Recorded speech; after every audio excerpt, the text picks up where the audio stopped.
Տիկին Բադալյան, նախ ես կուզեի անդրադառնայինք ձեր թեկնածության ներկայացման դրվագին, մենք չլսեցինք, որ ձեր գործընկեր Տարոն Չախոյանը նշեր ձեր կենսագրական տվյալներում, որ դուք աշխատել եք Երկիր մեդիա հեռուստաընկերությունում, Դաշնակցությանը հարող Կենտրոն հեռուստաընկերությունում Գագիկ Ծառուկյանի բիզնես կայսրության մաս կազմող, դուք էիք ասել, որ այս հաշվի առնելով քաղաքական իրավիճակը դրանք չհնչեն ամբիոնից։ Չէ, բնավ, շնորհակալ եմ, բնավ ես որևէ բան չի ասել, բայց հնարավորինս փորձել էի կենսագրությունը բեռնաթափել եւ ընդհանուր առմամբ ուղղակի նշել էի, որ 97-ից 2019 թվականներին աշխատել եմ ռադիոյում եւ հեռուստատեսությունում, որովհետեւ եթե ես սկսեի նշել բոլոր հեռուստաալիքներն ու բոլոր ռադիոկայանները ու այդ ոլորտի հետ կապված ամբողջ աշխատանքը, կարծում եմ բոլորը շատ հոգնած էին, շատ երկար կտևեր, միևնույն է դա գրված է եւ դա դրված է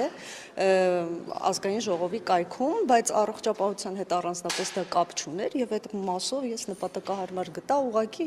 մեկ բառով ասել, որ ռադիոյի եւ հեռուստատեսության աշխատակից եմ եղել։ Տիկին Բադալյան, բայց Տարոն Չախոյանը ձեր թեկնածությունը ներկայացնելու ժամանակ երբ հարցեր էին հողում կոնկրետ ոլորտային, նշում էր մենք այստեղ բժշկական կենտրոնի տնօրեն չենք ընտրում, այնինչ օրինակ բժշկական կենտրոնի տնօրենը շատ հանգիստ կարող է բժիշկ չլինել, կարող է լինել ֆինանսիստ, իրավաբան, ցանկացած մասնագիտություն, բայց ոչ օրինակ բժիշկ, բայց ձեր պարագայում կամ օրինակ գլխավոր բժշկի պարագայում պիտի լինի, պարտավոր է օրինակ լինել բժշկական մասնագիտություն։ Պարտավոր չէ, որևէ տեղ նման բան չկա գրված եւ նաեւ հիշելով նախկինում ովքեր են գլխավորել հանձնաժողովը, որևէ մեկը բժիշկ չի եղել եւ այս իմաստով, քանի որ հանձնաժողովի նախագահը հիմնականում համակարգում է հանձնաժողովի աշխատանքները, դրա համար էլ օրենքում նման կետ գրված չէ, որ որևէ հանձնաժողովի նախագահ պարտավոր է լինել մասնագետ։ Բայց եթե մենք խոսում ենք մասնագիտական տեսանկյունից, բժիշկ լինելը էական ազդեցություն ազգային ժողովի ներքին այդ աշխատանքների վրա դերակատարում չի կարող ունենալ, բայց առողջապահության մասնագետ լինելը իհարկե ցանկալի է եւ այս իմաստով ես այս ընթացքում իհարկե հասցրել եմ այդ կրթությունը ստանալ եւ կարծում եմ, որ նաեւ երկու գումարումներում այդ հանձնաժողովում աշխատանքային փորձերը էլի տալիս է այդ հնարավորությունը։ Դուք չեք կարողանում այդ կրթությունը ստանալ, նկատի ունեք, որ այդ հանձնաժողովի անդամ եք եղել եւ թրծվել եք, հա, այդպես այդ նշանակում։ Չէ, ես դա չեմ նկատի չունեմ, ես նկատի ունեմ, որ այդ ընթացքում ես նաեւ հասցրեցի ընդունվել եւ ավարտել Մխիթար Հերացու անվան պետական բժշկական համալսարանի բուժհաստատությունների կառավարում մագիստրոսական ծրագիրը։ Առողջապահության հետ այնքան էլ կապ չունի, կառավարումը մի քիչ Դե դրա համար եմ ասում, երբ որ առողջապահության կազմակերպիչ, այսինքն ինքը շատ ավելի օգնում է թե հիվանդանոցի տնօրեն լինելու հարցում, թե ընդհանրապես կազմակերպչական աշխատանքները անելու։ Կազմակերպիչն էլ իրավաբան է, այսինքն քաղաքացիական պայմանագրում ինչ մեթոդով են ընտրում առողջապահության ոլորտի առողջապահության ղեկավարությանը, այսինքն դուք պետք է շփվեք ոլորտի մասնագետների հետ, այդ թվում եւ նեղ մասնագետների հետ, բարձրացնեք իրենց խնդիրները, բայց դուք պատկերացում չունեք այդ մասնագիտությունների վերաբերյալ։ Նախ առաջին հերթին դուք չեք որ կորոշեք, ես պատկերացում ունեմ, թե ես չունեմ, երկրորդը ինչ վերաբերում է առողջապահության նախարարին, եթե նկատի ունեք, բացի իրավաբան լինելուց, Տիկին Ավանեսյանը ավարտել է նաև ամերիկյան համալսարանի առողջապահության կազմակերպիչ ֆակուլտետը, մագիստրատուրան եւ կարծում եմ որոշել Ինչ համապատասխան, այսինքն ես պիտի լինեմ էնդոկրինոլոգ, թե պիտի լինեմ, ասենք, թոքաբան եւ այլն, ես կարծում եմ, որ բավականին երկար բացատրեցի, որ առողջապահության հանձնաժողովի նախագահ համակարգում է առողջապահության հանձնաժողովի անդամների աշխատանքը կազմակերպում է նիստեր եւ դրա համար օրինակ թոքաբան լինելու անհրաժեշտություն չկա։ Այդ դեպքում ինչի օրինակ ընդդիմադիր թեկնածուների հետ կապված դուք շատ խիստ ոլորտային հարցեր եք տալիս։ Գուցե իրենք էլ կարող են կազմակերպիչ լինել, բայց այդ ոլորտում խորացած չեն։ Համաձայն եմ եւ եթե դուք լսել եք իմ ընտրության վերաբերյալ քննարկումները, տեսել եք, որ ամբողջությամբ բացառապես ոլորտային հարցեր են եղել, ինչի համար ես շատ ուրախ եմ եւ շատ շնորհակալ մեր ընդդիմությանը, որը նույն տարբերակով էլ մեզ ոլորտային առումով քրքրել է եւ կարծում եմ, որ սա լավագույն տարբերակն է ցանկացած ոլորտ, որի համար դու պատասխանատվություն ես վերցնում, այդ ոլորտը որոշակիորեն այսպես ավելի մաքսիմալ օգտակար լինելու այդ ոլորտում եւ միայն մենք չենք, որ ոլորտային հարցեր ենք տալիս, եթե չեք դիտել, առաջարկում եմ դիտել։ Քննարկել արդյոք ընդդիմադիր տեխնացուների ոլորտային պատրաստվածությունը, այսինքն ինչքանով են նրանք պատրաստ այդ ոլորտը ղեկավարելու ազգային ժողովի մակարդակով, թե այլ հարցերի շրջանակներում։ Չէ, իհարկե ոլորտային առումով եւս քննարկումներ եղել են եւ բոլոր տեխնացուների վերաբերյալ մենք հնարավորինս, ինչպես որ մեր տեխնացուների վերաբերյալ ենք նախնական, որ մինչեւ որոշելով կլինի տեխնացու ամենայն մանրամասնությամբ քննարկում, նույն տարբերակով էլ եղել է նաեւ ընդդիմության ներկայացուցիչների վերաբերյալ եւ մասնագիտական եւ նաեւ մասնագիտությունից անդին։ Ոլորտային առումով բոլորը շատ լավ եք ընտրվեցիք, ընդդիմադիրները վատ էին։ Բացարձակ նման բան չի եղել, կրթություն ունի երկար Ես տարիներ կարծում եմ, որ այո, շատ լավ տեխնացուներ էր առաջադրել ուժեղ Հայաստան խմբակցությունը եւ շարունակում է շատ լավ տեխնացուներ առաջադրել եւ մենք այդ համեմատության մեջ մեր ընտրությունը կկատարենք։ Իգին Բադալյանը առողջապահության այդ համընդհանուր ապահովագրության վճարների հետ կապված այսպիսի խնդիր են բարձրացնում քաղաքացիները։ Քաղաքացին, որ օրինակ աշխատում է եւ գործատուն վճարում է այդ գումարը եւ պլյուս ունի ԱԶ 129,000 դրամ ինքն է վճարում, հետո պետությունը վերադարձնում է միայն գործատուի տված այդ դա, որը կազմում է 56,000 դրամ, որովհետեւ այնտեղ գործատուի հետ պետությունը սուբսիդավորում է։ Հիմա ստացվում է, որ այդ քաղաքացիները 129,000 դրամից ավել են վճարում, որովհետեւ այն մի 129,000 դրամը ամբողջությամբ հետ չեն ստանում։ Այս խնդրի հետ կապված առաջիկայում հնարավոր է ինչ-որ լուծում լինի։ Այո, այս խնդրի հետ կապված քննարկումները այս պահին էլ ընթանում են եւ եթե հիշում եք նախորդ փուլում էլ երբ որ արդեն մենք ԱԶ-ները եւս այդ 120,000 դրամներով ներգրավեցին եւ դարձան առողջության ապահովագրության շահառու, այնտեղ էլի խնդիրներ կար, որովհետեւ ԱԶ-ն միանգամից պիտի վճարեր այդ գումարը, այն դեպքում երբ որ մյուս աշխատողները ամսական էին վճարում, այդ խնդիրն էլ լուծվեց եւ հնդածս երբ որ խնդիրներ են առաջանում, մենք փորձում ենք դրանք կարգավորել։ Այնտեղ համակարգում մի քիչ բարդություն կար, որովհետեւ այո, սկզբում բողոքի ալիք բարձրացրեց նաև դա, որ երկու աշխատատեղից միանգամից վճարվում է հիմնադրամ, հետո հիմնադրամը հետ է վերադարձնում երկրորդ աշխատատեղից վճարված գումարը եւ այլն, բայց տեխնիկապես այս կեսն է վերադարձվելու մասը իհարկե ամենայն մանրամասնությամբ պիտի քննարկվի եւ մենք առաջիկայում աշխատանքային իհարկե, այո, մենք աշխատանքային քննարկում պիտի անենք առաջիկայում բոլոր այդ ֆինանսական եթե մտահոգություն կամ եթե որևէ խախտում կամ որևէ խնդիր է առաջացել, ամենայն մանրամասնությամբ պիտի քննարկենք։ Տեսեք, նաև ձեր հանձնաժողովը շատ ուղիղ չէ, բայց որոշակի առումով առնչություն ունենալու նաև սոցիալական ոլորտի հետ, համագործակցություն, հարաբերություններ պետք է լինեն նաև աշխատանքի սոցիալական հարցի նախարարի հետ։ Ձեր եւ Արսեն Թորոսյանի հարաբերությունները կարծես թե այդքան էլ հարթ չեն, հնարավոր շատ հարթ են մեր հարաբերությունները եւ տեսեք, նախ ես կարծում եմ անձնական որևէ լարվածություն երբևէ չի եղել, կարծում եմ այս մասին պետք է անպայման խոսել, եղել է շատ սուր քննադատություն, փոխադարձ, հա, երկու կողմն էլ իրար փոխադարձ քննադատում էին, բայց ես դրան շատ դրական եմ վերաբերվում իրականում, որովհետև երբ որ ընդդիմությունը մեզ չի քննադատում, մենք հավանականությունը, որ կլճանանք կամ այսպես իրար գովալով միայն եւ միայն դրական այսպես քննարկելով որևէ դրանից չի շահում որևէ մեկը եւ այդ պատասխանատվությունը կարծես այն սկզբնական շրջանում բոլորս վերցրել էինք մեր վրա, փոխադարձ բոլորը իրար քննադատում էին, քննարկում էին եւ այլն։ Այսօր համենայն դեպս ես շատ լիահույս եմ, որ մենք ունենք ընդդիմություն, որը պատրաստ է թեմատիկ քննադատություն։ Ես չգիտեմ սա ինչ որքան կտևի, բայց դա ինձ միայն ուրախացնում է։ Այսինքն բոլոր այն խնդիրները, որոնց վրա մենք նույնիսկ ժամանակ չենք ունեցել, երկրորդական ենք համարել եւ այլն,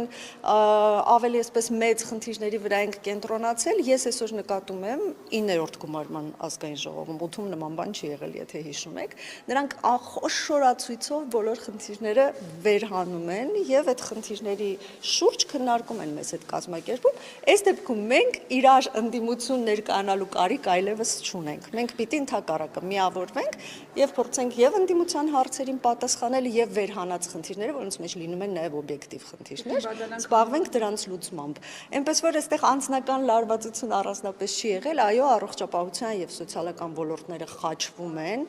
եւ շատ տեղերում դրանք այսպես շատ նույն գծի մեջ են գնում եւ առանց համագործակցության դա հնարավոր չի լինի լուծել։ Մարտանյան, քանի որ գործընկերս նշեց ձեր կենսագրական այն դրվագը, երբ որ դուք աշխատել եք կենտրոն հեռուստաընկերությունում, ես կուզենայի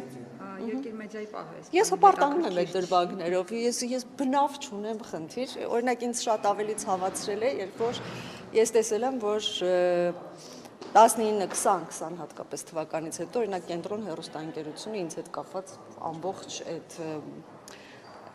տեսագրությունը հնարավորինս ամեն տեղից ջնջել է։ Այսինքն ես որևէ դեպքում չունեմ այդ խնդիրը եւ ես չեմ հարցրել անկեղ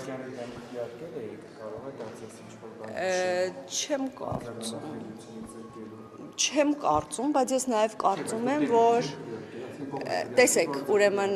խմբակցության որոշումները անկախ քո կամքից եւ քո մոտեցումներից ենթակա են կատարման առանց շեղման, այսինքն մենք ցանկացած հարցի վերաբերյալ շատ բուռն քննարկումներ ենք ունենում, նույնիսկ ընդդիմության առաջադրած տեխնացուների վերաբերյալ շատ բուռն քննարկումներ ենք ունենում, նույնիսկ կարող է դրանք լինել բարձր տոներով, բայց անկախ նրանից դու ինչ վերաբերմունք ունես հարցին, եթե խմբակցությունը քվեարկությամբ, մեծամասնությամբ որոշում է ընդունել, դու պարտավոր ես դրա կատարմանը եւ հետեւաբար ժամանակ դեմ եք եղել։ Ես անկեղծ ասած չեմ հիշում, դուք շատ հին պատմություն եք հանել եւ դրա կարիքն էլ չկա եւ ես կարծում եմ, որ քաղաքականությունը այնուամենայնիվ այլ ոլորտների հետ այսպես ինչ որ խառնելու կարիք չկա այս դեպքում, որովհետև յուրաքանչյուր մարդ ունի անցած ճանապարհ եւ յուրաքանչյուր կազմակերպություն ունի անցած ճանապարհ եւ ես էլ քիչ դերակատարում չեմ ունեցել կենտրոն հեռուստաընկերության կյանքում, նրանք էլ քիչ դերակատարում չեն ունեցել իմ կյանքում եւ ես կուզենայի, որ այդ ոլորտը եւ այդ փուլը մնար այնպիսին, ինչպիսին, որ ինքը կար։ Ասածս այն է, որ ես քարշուս հավարտ եմ էլի, որ Գագիկ Ծառուկյանը պետք է շատ վաղուց նստած լինի, կարծում որ ինքը շատ վաղուց է պետք է բանտում հայտնված լինի։ Ես կարծում եմ, որ մենք ունենք այսպիսի շատ նուրբ իրավիճակ։ Եթե մենք վերցրել ենք մեզ վրա առաքելություն, որ Հայաստանի Հանրապետությունում պիտի լինի օրենքի գերակայություն, իսկ մենք այդ առաքելությունը մեզ վրա վերցրել ենք բոլոր դեպքերում, եւ այդ ճանապարհը շատ ցավոտ է լինելու, շատ ցավոտ մեզ համար, շատ ցավոտ բոլորի համար, բայց այլ տարբերակ չկա եւ օրենքի գերակայությունը պիտի անպայման լինի եւ դա է միակ զարգացման, կատարելագործման, նաեւ անվտանգության ճանապարհը, որովհետեւ մեր երեխաները մեծանան այնպիսի երկրում, որտեղ եւ իրենք պաշտպանված լինեն օրենքով եւ նաեւ բոլորը Հայաստանի Հանրապետության բոլոր քաղաքացիները հարգեն օրենքը։ Իսկ այդ ճանապարհը շատ բարդ է։ Ես հավելյալ մեկնաբանություններ չեմ տա, որովհետեւ կարծում եմ, որ վարչապետը ամենայն մանրամասնությամբ մեկնաբանել է, բայց եթե որևէ դեպքում կա որևէ օրենքի խախտում եւ դա որոշակի ազդեցություն է ունեցել երկրի առաջընթացի այլ քաղաքացիների իրավունքների ոտնահարման հետ, դրանք բոլորը պիտի վերհանվեն եւ դրանք բոլորը պիտի հանգուցալուծումը իրենց գտնեն։ Իսկ Տիկին Բադալյան, ինչ կասեք այն տեսարանի մասին, առողջապահության տեսանկյունից թեկուզ նայեք, երբ 70 տարեկան մարդուն գետնին տապալելով են անպայման վերման ենթարկում դրա անհրաժեշտությունը ինչքանով կար ու այդ տեսարանը ձեր վրա ինչ տպավորություն թողել։ Ես ընդհանրապես ինքս անկեղծ ասած իմ էությամբ անկախ նրանից ընդդիմադիրների մասին է խոսքը, նույնիսկ եթե ինձ վիրավորողների եւ ցավեցնողների մասին է խոսքը, միևնույն է շատ նմանատիպ իրավիճակները ծանր եմ տանում եւ հեշտությամբ չեմ տանում, որովհետեւ ես կուզենայի այնուամենայնիվ մենք ապրեինք այնպիսի մի երկրում, որտեղ բոլորս իրար շատ հարգեինք եւ շատ սիրեինք, որտեղ բոլորը մեր հայրենակիցներն են։ Եթե ձեզ իմ տպավորությունները հետաքրքրում, բոլոր դեպքերում ես շատ անսահման տխրում եմ, նույնիսկ երբ որ տխուր մարդ եմ տեսնում, բնականաբար հասկանալի է, որ այսպես մեծ ուրախությամբ նման տեսարանների չեմ հետևում, բայց միևնույն ժամանակ փորձում եմ իրավապահ համակարգի գործերին չխառնվել եւ եթե կարիք կա իրավապահ համակարգի նկատմամբ քննադատությամբ հանդես գալու, դա անում եմ ուղիղ։ Տիկին Բադալյան, իսկ դուք ինչպես եք Ոչ թե հանրային, դա նկատի ունեմ, դա անում եմ ուղիղ, որովհետև հանրային, տեսեք, եւ դրանից ինչ է փոխվելու հանրային, ուղղակի ինչ որ մի քանի հոգի պիտի ասի վայ, կեցես, ինչ լավ է դու դատապարտեցիր, ես անում այլ ճանապարհ իրավապահ կարողացավ հանրությունը, չնայած որ Նիկոլ Փաշինյանն էլ ազդակներ էր տվել, որ չափազանցված է եղել այդ գործողությունները, անչափահաս դստերը զրկել։ Հույս է ներշնչում, որ մենք աստիճանաբար անձնական թիրախավորումներից կգնանք լուրջ քննադատության դաշտ, իսկ քննադատելու բան այնքան շատ կա։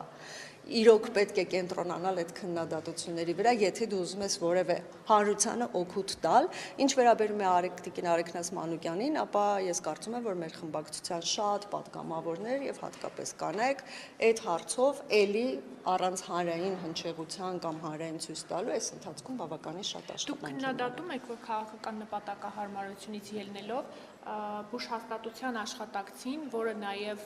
վարիչ էր եւ նաև նեղ մասնագետ էր, հեռացնում են աշխատանքից։ Դուք օրինակ այս բանին եկեք չանձնավորենք։ Հիմա այս բան մի վարքյան խնդրում եմ ինչ որ բան ես բաց թողել։ Բայց դուք կոնկրետ դրան ինչպես եք վերաբերվում, քաղաքական նպատակահարմարությունից ելնելով ազատում են, ասում են կարիքը չկա, բաժինը պահում են, բայց բաժնի ներողություն, սա ձեր մեկնաբանությունն է եւ ես մանրամասն, եթե դուք ինձ կոնկրետ տեղի ունեցած Նիկոլ Փաշինյանի, Նիկոլ Փաշինյանի եւ տիկնոջ միջև տեղի ունեցած միջադեպից հետո ազատում են աշխատանքից նշելով, որ հաստիկը կրճատում են, բայց այդ բաժինը ամեն դեպքում պահում են, բայց այդ մարդը բաժնի վարիչն էր։ Կարծում եմ, ես պետք է անպայման ուսումնասիրել, անկեղծ ասած չէ, եւ պիտի նաեւ պատճառները փորձեմ իմանալ, որովհետեւ այս դեպքում դուք խոսում եք Արաբկիր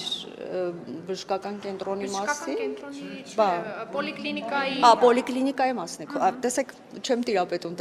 այս տեղեկատվությանը, սա պետք է անպայման ուսումնասիրել, բայց բոլոր դեպքերում կարծում եմ, որ որևէ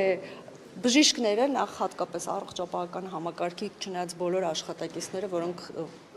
որոնց պատասխանատվության շրջանակներում է յուրաքանչյուր քաղաքացու առողջություն եւ կյանք, անկախ քաղաքական հայացքներից, անկախ սոցիալական վիճակից եւ ի վերջո բժիշկներն էլ Հիպոկրատի երդում են տալիս, որ անկախ ամեն ինչից իրենք պարտավոր են այդ մարդու կյանքը փրկել։ Ես կարծում եմ, որ չէ, ընդհանուր առմամբ նախաբան է, Նարեկ ջան, լիրիկական զեղում էր, սա նախաբանն էր եւս մեկ անգամ հիշեցնելու համար, որ սա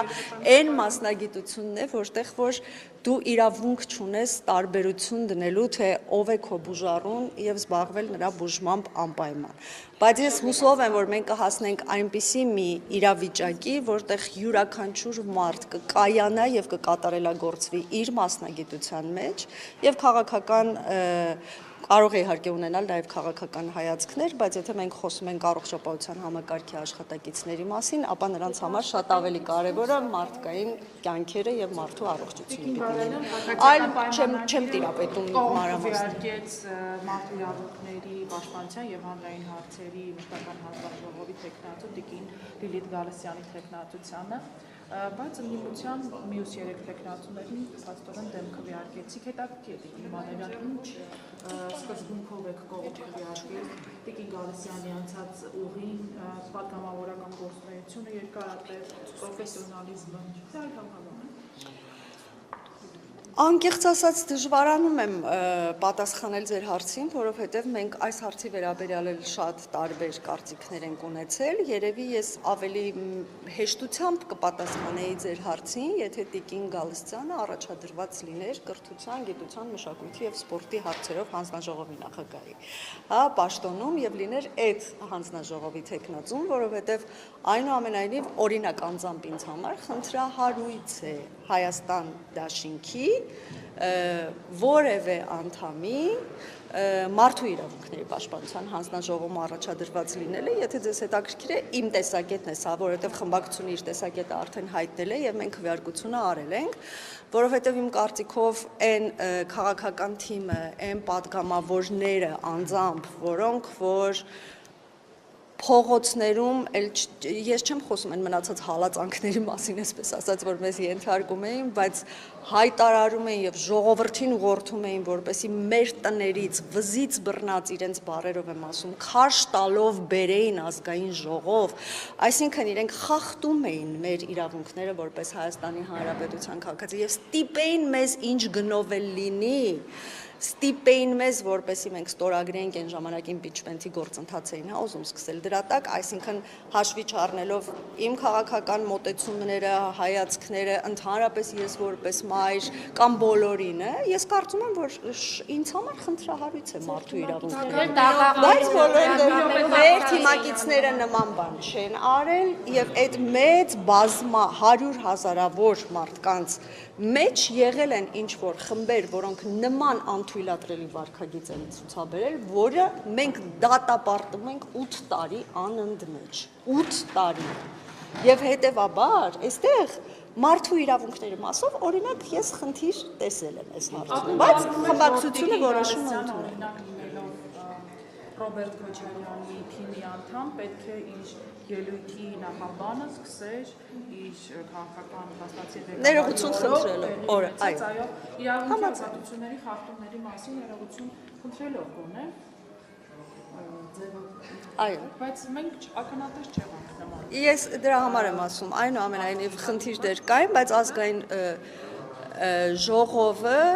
ազգային ժողովի քաղաքացիական պայմանագիր խմբակցությունը իր քվեարկությամբ այդ որոշումը ընդունել է եւ ես մեծ հույսեր ունեմ, որ թե Տիկին Գալստյանը, թե մնացած ընտրված հանձնաժողովների նախագահները իրենց աշխատանքը կկատարեն ամենայն պատասխանատվությամբ եւ հուսով եմ, որ այս պաշտոնին առաջադրումը եւ ընտրությունը որպես նախագահ վերանայումների հնարավորություն կստեղծի, թե Հակոբի Թովմասյանի ճակատագրին արժանանա։ Ես չեմ կարող այդ հարցին պատասխանել։ Եվ այսօր նաև վեհապարի ծննդյան օրն է, ինչ կմաղթեք վեհապարի։ Ես ում ծննդյան օրն է լինի, կմաղթեմ քաջ առողջություն եւ երկար տարիների կյանք։